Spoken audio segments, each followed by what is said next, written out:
yan. Binuhat mo! Salamat na rin sa connivances ko kay Dax. Dahil hanggat nandyan si Dax at Dalawang beses na ngang pumalya ang inutusan nitong si Moira na ito nga si Empoy. Kung kaya't galit na galit itong si Moira dahil hindi nga nito magawa-gawa ang pinapautos niya na tudasin na nga itong si Carlos. Kung kaya't itong si Moira ay nag-aalala, baka nga balikan na nga siya ni Carlos sa kanyang mga pinagagawa.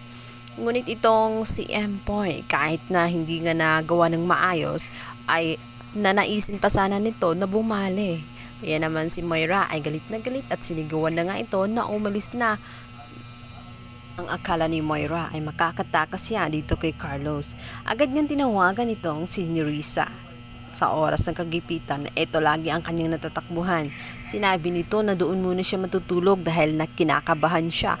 Baka pagdating umano niya sa bahay nila ay baka nandoon na daw itong si Doc Carlos. Pumalpak nga daw yung kanyang inuutusang tauhan.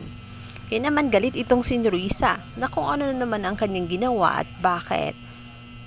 Nakapagpaliwanag itong si Moira dahil sinabi nga nito na doon na sila mag-usap sa bahay nila.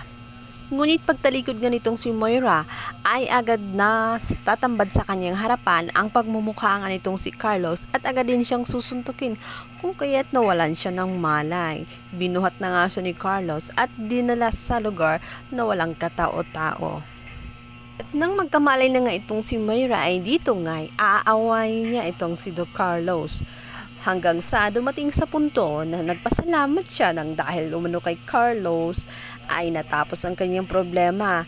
At inako nga ni Carlos ang lahat-lahat na kasalanan na dapat sa kanya. Ang hindi alam ni Moira habang siya ay nagsasalita at nagko-confess, naka-live na pala siya sa Facebook. Kung kaya doon na nga siya sa buong mundo.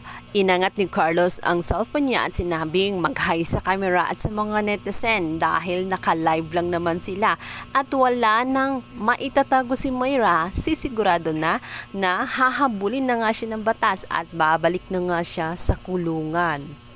Bilang banda, ito namang si Lynette ay nag-aalala. Ngunit naniniwala siya sa sinabi nga nitong si Carlos. Batid niyang nagsasabi ng katotohanan itong si Carlos.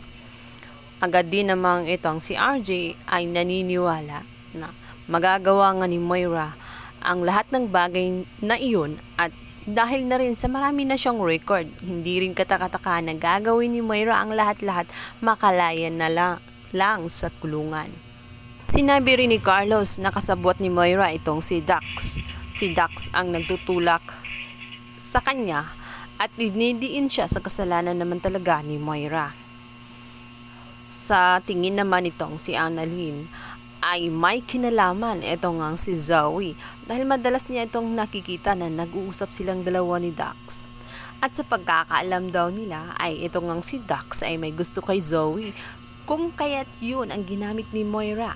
Nang sa ganun umanib sa kanila itong si Dax na dati noong una ay nagsalita tungkol kay Moira na siya ang may kasalanan ng lahat-lahat.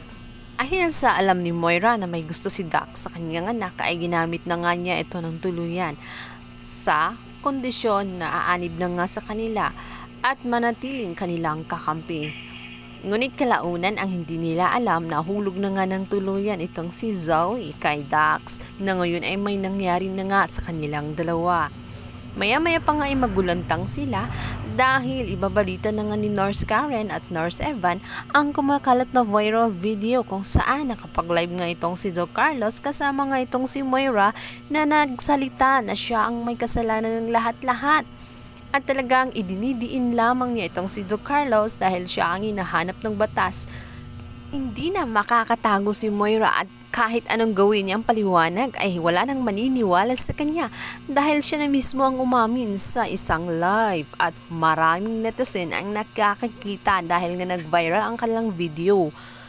Kung kaya't naisip ni RJ na kailangan na nilang ipaalam sa mga kapulisan nang sa ganun mahuli si Moira at mabalik na nga sa kulungan dahil hanggat nasa labas ito ay hindi ito tumitigil sa kagagawa ng kasamaan. Balit ang higit na nagpanik ay walang iba kundi itong si Zoe. Nag-aalala siya. Ngayong makukulong muli ang kanyang ina, paano siya? Baka madamay siya. Takot na takot siya.